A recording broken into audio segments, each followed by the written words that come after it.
stomach illness that has sickened thousands of people across the country. You may have heard the news over the weekend, which was a little confusing, of a false positive test.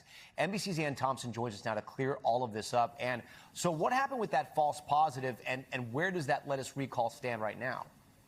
Okay, so Tom, the first thing to know is the recall is still on. That hasn't changed. Here's the story of the false positive. So as a part of their precautions as lettuce comes across the border, remember the lettuce in question came from Mexico.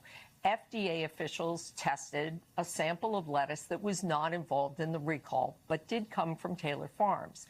Initially, they said it tested positive.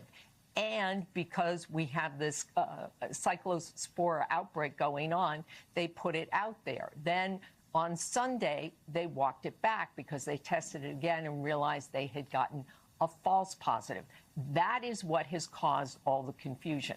But the recall hasn't changed. In fact, it has now, this voluntary recall by Taylor Farms has expanded to 27 states. It involves shredded iceberg lettuce.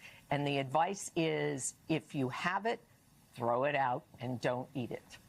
Oh, okay. That is good advice. And before we go, people at home, right, they're watching all of this. Are we still sort of in that zone, in that time frame where we should be really careful with the produce, washing it more than we would usually, and maybe staying away from lettuce? Yeah, they say, so the officials say that May through August is basically what they call cyclospora season. And that's basically because the produce that we love in the summer, like lettuce, is coming to our stores. And so if you have any kind of fresh produce, the best advice first is to wash it and wash it thoroughly. And then secondly is to cook it, because that's the only way to kill the cyclospora. No vinegar wash, no chemical wash will kill it. You've got to cook it, and you have to cook it to at least 158 degrees Fahrenheit. Tom? Okay, Ann Thompson on this